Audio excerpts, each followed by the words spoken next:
Hello everyone. Today we will discuss Einstein mass energy relation equal to mc square. से हम mass energy equivalence भी बोलते हैं, तो कभी कभी वो मास एनर्जी इक्विवेलेंस के नाम से इसको क्वेश्चन को पूछ लेता है। तो ये मास एनर्जी रिलेशन जो है इक्वल टू mc स्क्वायर, ये आइंस्टीन ने डिस्कवर की थी। इसको डिस्कवर करने के बाद हमने फिजिक्स की बहुत सारी प्रॉब्लम को सॉल्व किया। इस इक्वेशन ने बहुत सारी प्रॉब्लम जो हमारी सॉल्व नहीं हो पा रही थी, इस इक्वेशन की हेल्प से बहुत सारी प्रॉब्लम को सॉल्व किया। बहुत सारी रिसर्च हुई जिनको हम डिस्कस करेंगे। तो सबसे पहले जब हम बात करते हैं इक्वल टू mc स्क्वायर की, तो ये इक्वेशन हमें बताती है कि mass is converted into energy and energy is converted into mass. पहले हम पढ़ते थे conservation of energy. Energy is neither be created nor be destroyed. हम पढ़ते ऐसे कंजर्वेशन ऑफ मास पढ़ते थे। Mass is neither be created nor be destroyed. लेकिन ये इक्वेशन से हमें थोड़ा बहुत ये पता चलता है कि जब energy neither be created nor be destroyed, तो फिर क्या चेंज हो रहा है? कुछ ना कुछ तो चेंज हो रहा है। तो वहां पर मास में चेंज होता है। जब एनर्जी डेवलप्ड होती है एक फॉर्म से दूसरी फॉर्म में, तो वहां पर जो लॉस होता है वो किसका होता है? मास का। जब मास जनरेट होता है तो वहां पर लॉस होता है एनर्जी का। यानी कि दोनों क्या है? एक दूसरे पर डिपेंडेंट है। मास का यूज करके हम एनर्जी को डेवलप कर सकते हैं और एनर्जी का यूज करके हम मास को डेवलप कर सकते हैं। एक टाइम में एक का लॉस होता है। क्लियर है भाई? तो आइंस्टीन ने इस इक्वेशन को डेवलप किया। इस इक्वेशन को डेवलप करने के लिए पहले उन्होंने एनर्जी को डिफाइन किया। एनर्जी क्या कहती है? The capacity of to do work. According to the definition of energy, energy is defined as the capacity of to do work. कार्य करने की क्षमता को ही हम क्या कहते हैं? एनर्जी कहते हैं। तो इसका मतलब यहां से हमें मिल जाता है एनर्जी को हम ले लें जो D K equal to work done T W. इसको हमने इक्वेशन नाम करते हैं। According to the definition of energy, the capacity of to do work, the capacity of to do work is energy. तो energy is equal to work done. इसे हमने equation 1 मान लिया। अब हम वर्क को डिफाइन करते हैं। वर्क क्या है कि जब एक बॉडी है, एक बॉडी है, बॉडी पर हम फोर्स लगाते हैं, तो फोर्स लगाने के कारण बॉडी में क्या होता है? डिस्प्लेसमेंट होता है। बॉडी में क्या होता है? डिस्प्लेसमेंट होता है। हमने माना स्मॉल डिस्प्लेसमेंट dx हो रहा है। तो work is equal to force into displacement. Clear है? ठीक है। जैसे एक और एग्जांपल देखो, मैं पूरे को एक्सप्लेन करता हूं। तो यहां से अकॉर्डिंग, यहां पर लिख देंगे हम अकॉर्डिंग टू द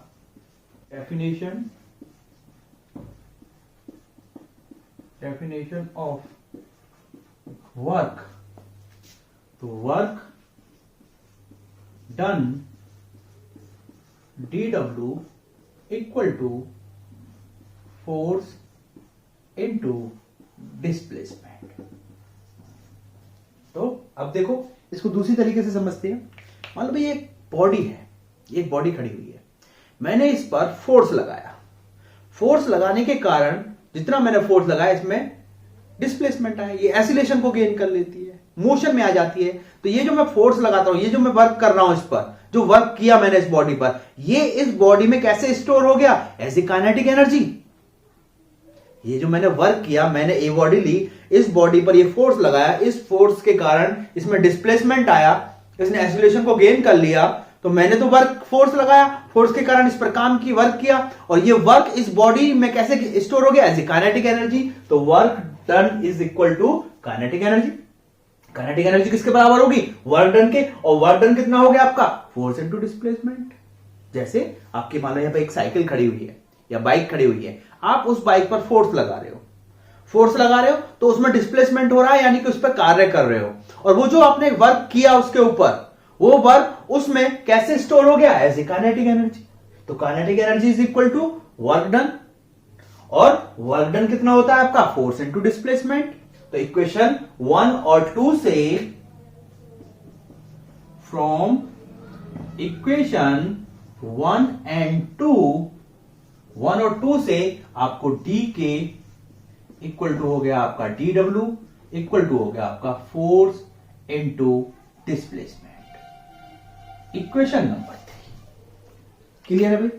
यानी कि ये बॉडी है, बॉडी पर आपने फोर्स लगाया, फोर्स के कारण इस बॉडी में डिस्प्लेसमेंट आया, आपने इस पे कार्य किया, तो वर्क डन फोर्स डिस्प्लेसमेंट, और इसमें ये वर्क कैसे स्टोर हो गया, एज ए काइनेटिक एनर्जी, क्योंकि वो मोशन में आ गई। ठीक है, तो work done d K equal to d W equal to force into displacement. अब फोर्स को डिफाइन किया, फोर्स क्या होता है according to Newton second law of motion, तो according to Newton's second law, F is equal to dp over dt, F is equal to dp over dt। ठीक है, F is equal to dp over dt। We know that P equal to mb, तो F equal to कितना हो गया, d over dt mb, d over dt mb।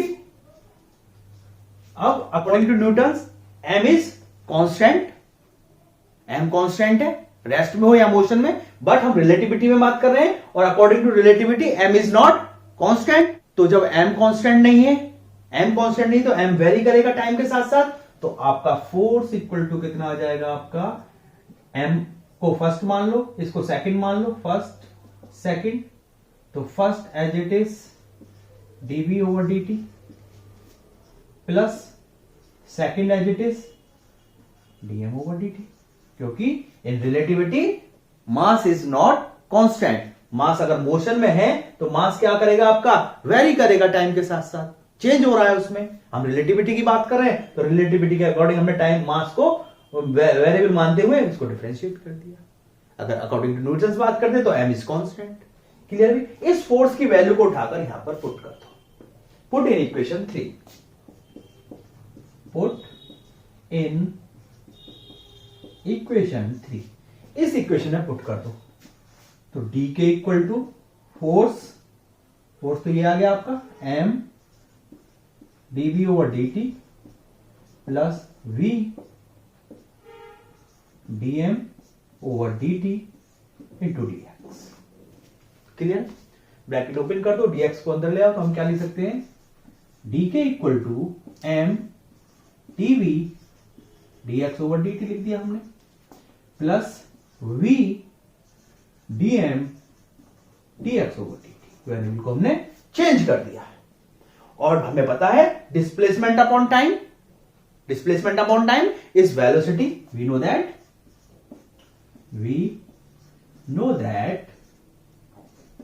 v equal to dx over dt। इस value को यहां पर put कर दो, तो आपको क्या मिल जाएगा भाई, यहां से आपको dk equal to m dx over dt भी हो गया, m v dv mb dv plus इसमें पुट कर दो, तो v इंटू dm, तो d के इक्वल टू कितना आ गया आपका, mb dv plus v square dm। Equation number 3 मान लिया, इक्वेशन नंबर आपकी 3 आ गई। अब अकॉर्डिंग टू रिलेटिविटी हमें क्या चाहिए, मास चाहिए, डीएम चाहिए। According to relativity, according to mass, according to mass variation formula m equal to पता है हमें कितना होता है, m not upon root 1 minus V square. इस टर्म की वैल्यू निकालने के लिए हमने क्या ले लिया, m equal to m not upon root 1 minus V square, C square हमने मतलब आइंस्टीन ने। तो इस टर्म को दोनों तरफ, इस टर्म को इधर ले आओ, तो आपका हो गया m root 1 minus V square upon C square equal to m not. Squaring both side square कर दो, तो ये m स्क्वायर हो गया, इसका कितना हो गया आपका 1 minus V square upon C square, square खत्म हो गया, equal to M not square.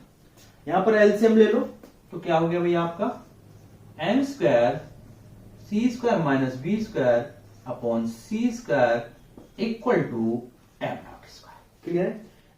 C square को उधर ले जाओ और इस एम स्क्वायर की इस ब्रैकेट के अंदर मल्टीप्लाई कर दो। ठीक है भाई, तो हमारा क्या आ गया M square C square minus B square equal to M not square C square. यहां से कितना आ गया M square C square minus M square V square equal to M not square C के स्क्वायर। इक्वेशन 3 में देखें तो equation 3 में हमारे पास क्या था डीएम था, तो हम क्या करें इस इक्वेशन को डिफरेंशिएट कर दें। डिफरेंशिएटिंग दिस इक्वेशन, इस इक्वेशन को डिफरेंशिएट कर दो। तो m का करो, m वेरिएबल है इसमें, तो m का C square as it is, C square constant है as it is, m relativity के अकॉर्डिंग क्या है वेरिएबल है, तो m का कितना हो गया आपका 2m इंटू dm। m का कितना हो गया m स्क्वायर का nx, x स्क्वायर x की पावर n का कितना होता है n x की पावर n माइनस 1, तो 2 m की पावर 2 माइनस 1 1 आ गया इंटू dm माइनस इसमें m भी वेरिएबल है और आपका b भी वेरिएबल है, क्योंकि हमने क्या लिया है m equal to m not upon root 1 minus V square upon C square. और ये v कौन सी है, ये इस पार्टिकल की वेलोसिटी है जो हमने u1 से रिप्लेस की थी लास्ट डेरिवेशन में हमने देखा था। तो ये क्या है, ये इस पार्टिकल की वेलोसिटी है, ये कांस्टेंट नहीं है, ये फ्रेम की वेलोसिटी नहीं है, ये इस पार्टिकल की वेलोसिटी है, तो ये क्या है v वेरिएबल है। तो यहां पर आपका m भी वेरिएबल हो गया, b भी वेरिएबल हो गया, तो इसको फर्स्ट मान लो, इसको आप सेकंड मान लो। तो first second as it is, first का डिफरेंशिएट, m का कितना हो गया आपका 2m dm माइनस या ब्रैकेट में लगा लो तो plus m square as it is, v का कितना हो गया आपका 2v dv equal to m not, rest में मास है, फिक्स्ड है, रेस्ट मास है, प्रॉपर मास, प्रॉपर लेंथ, जैसे proper time proper length, actual mass है, ये भी तो कांस्टेंट है, सी भी कांस्टेंट है, तो इक्वल टू आपका 0 हो गया। 2 अगर आप देखोगे तो 2 इसमें भी है, इसमें भी है और इसमें भी है, तो 2 2 2 आपका कैंसिल आउट हो गया। आपको क्या मिला, ब्रैकेट को ऊपर कर दो तो यहां से कितना बचा आपका C square M dm minus V square M dm plus minus minus V minus plus minus minus M square V dv equal to 0। इस इक्वेशन को देखोगे आप तो इसको m भी कॉमन है, तो m और ये स्क्वायर खत्म, रिमेनिंग टर्म कौन सी हुई आपकी C square dm minus V square dm minus M B dv equal to 0। इस टर्म को एज इट इज रहने दो, इन दोनों को उधर ले जाओ, तो C square dm equal to V square dm plus M B dv equation number 4। ठीक है भाई, ये आपकी ये आइंस्टीन के अकॉर्डिंग इक्वेशन नंबर 4 आ गया। और आइंस्टीन ने जो इक्वेशन 3 कैलकुलेट की थी वो कितनी थी, डी के इक्वल टू अभी जो हमने ड्राइव की थी लास्ट, वो कितनी थी D K equal to V square D M plus M B, ये इक्वेशन 3 थी। तो ये भी आइंस्टीन ने कैलकुलेट की, ये भी आइंस्टीन ने ड्राइव की। ये जो ड्राइव की ये अकॉर्डिंग टू न्यूटन्स लॉ के अकॉर्डिंग उसने इस इक्वेशन को ड्राइव किया। ये अपने रिलेटिविटी के according m equal to M not से इस इक्वेशन को ड्राइव किया। तो उसने क्या देखा, जो न्यूटन्स लॉ से f equal to M A से f equal to DP over dt से ड्राइव की थी वो इक्वेशन, और जो relativity m equal to M not upon root 1 minus V square upon C square से कैलकुलेट की थी, दोनों क्या है सेम आई। देखो राइट हैंड साइड देखो इसकी और राइट हैंड साइड देखो इसकी, दोनों क्या है सेम है। जब राइट हैंड साइड दोनों इक्वेशन की इक्वेशन 3 और 4 की सेम है तो लेफ्ट हैंड साइड भी सेम होगी। तो कंपेयर इक्वेशन 3 एंड 4, तो कंपेयर इक्वेशन 3 एंड 4। 3 और 4 को कंपेयर करके हमें क्या मिला, राइट हैंड हमारी साइड हमारी सेम है तो left hand side is equal to same, तो D K equal to C square D M, equation number 5। तो उसकी left hand side equal to इसके, तो सी के D K equal to C square D M. Initially ये जो body जो थी किसमें थी, रेस्ट में थी। आपने एफ फोर्स लगाया, एफ फोर्स के कारण कुछ डिस्प्लेसमेंट हुआ, आपने वर्क डन किया और उसने कुछ काइनेटिक एनर्जी गेन कर ली। तो इनिशियली ये जो बॉडी थी किसमें थी, रेस्ट में थी, तो इनिशियली काइनेटिक एनर्जी कितनी होगी, 0। बाद में आपने मान लिया के गेन कर ली तो 0 टू के। तो इंटीग्रेटिंग इक्वेशन 5 को आप इंटीग्रेट कर दो। तो इनिशियली बात करूं तो इनिशियली डी के स्टार्टिंग में एनर्जी कितनी थी, 0। बाद में कितनी मान लिया हमने, के गेन कर ली, तो 0 to K. C square as it is constant बाहर आ गया, d M mass, initially mass, rest mass, actual mass. Initially mass कितना मानते हैं हम, इनिशियली किसी बॉडी का रेस्ट मास मानते हैं, एक्चुअल मास मानते हैं, वो कितना लेते हैं हम, एम नॉट। और बाद में किसी भी बॉडी का मास कितना हो जाता है, एम, क्योंकि M equal to M not upon root 1 minus V square upon C square. तो M not is the actual mass, initial mass जब बॉडी रेस्ट में है, और M is the appearing mass जब बॉडी मोशन में है। तो एम नॉट से एम हमने इंडिकेट कर दिया। तो यहां से कितना आ गया भैया आपका, के 0 टू के, या डायरेक्टली के लिख देते हैं इसको, तो डीके का के हो गया, लिमिट रखी तो के आ गया। सी स्क्वायर ये कितना हो गया, एम की वैल्यू कितनी होगी, एम नॉट से एम, तो के इक्वल टू कितना आ गया, C square M minus M not. या इसे हम क्या लिख सकते हैं, इसे हम लिख सकते हैं K equal to M minus am not C square, equation number 5। This is the relativistic kinetic energy. इसे हम क्या बोलते हैं, रिलेटिविस्टिक काइनेटिक एनर्जी भी बोलते हैं। तो इसको बहुत न्यूमेरिकल प्रॉब्लम में इसको हम यूज करते हैं, तो आपको डायरेक्ट रिजल्ट भी होना चाहिए कि this is the relativistic kinetic energy. Relativistic kinetic energy कितनी होती है, m minus am not C square. सबको पता होना चाहिए कि relativistic kinetic energy is m minus am not C square. तो ये हमारी काइनेटिक एनर्जी आ गई जब particle comparable to speed of light motion में है, तो रिलेटिविस्टिक काइनेटिक एनर्जी हो जाएगी m minus am not C square. Clear है भाई। तो ये काइनेटिक एनर्जी जब बॉडी रेस्ट में थी, जब ये बॉडी रेस्ट में है, जब तक आपने इस पर फोर्स नहीं लगाया, तो ये बॉडी यहां रुकी हुई है। ये अपने आप तो रुकी हुई नहीं है, ये बॉडी अपने आप तो रुकी नहीं है, इसके पास कुछ ना कुछ एनर्जी थी। यदि इसके अंदर एनर्जी नहीं होती तो ये इधर उधर घूम रही होती। जो एनर्जी ने इसे इस पोजीशन पे रोक रखा है उसे हम बोलते हैं इसकी इंटरनल एनर्जी, और ये इंटरनल एनर्जी हमेशा एग्जिस्ट करेगी। इसके मतलब जब ये बॉडी रेस्ट में है तो इसके पास कोई ना कोई एनर्जी है जिसने इसको रेस्ट में बनाए रखा है। उस एनर्जी को हम बोलते हैं रेस्ट मास एनर्जी, और in relativistic rest mass energy is equal to M not C square. Rest mass energy is equal to M not क्या हो गया, रेस्ट का मास हो गया, इंटू सी स्क्वायर। इसको हम बोलते हैं रेस्ट मास एनर्जी। जब बॉडी रेस्ट में है तो रेस्ट में जो है वो ऐसी रेस्ट में नहीं रुकी हुई है, उसके पास कुछ ना कुछ एनर्जी है। अगर ये एनर्जी नहीं होगी तो ये इधर उधर घूमती रहेगी। तो जिस एनर्जी ने इसे रोक रखा है रेस्ट में, उसे बोलते हैं हम रेस्ट मास एनर्जी, जिसे हम बोलते हैं m not C square. So the total energy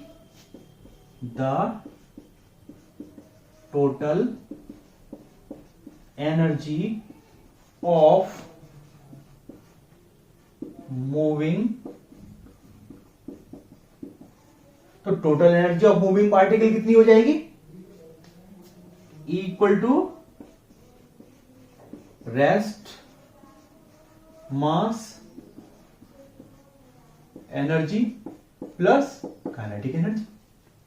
total energy उस मूविंग पार्टिकल के पास कितनी हो जाएगी, rest mass energy plus kinetic energy.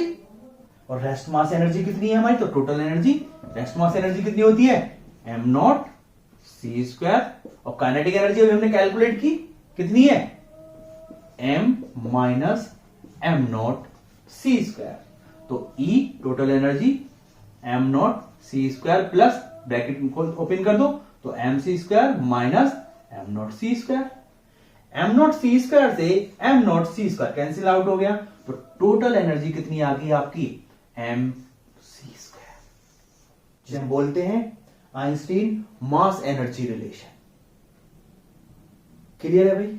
इस इक्वेशन से क्या पता चलता है कि mass is converted into energy and energy is converted into mass.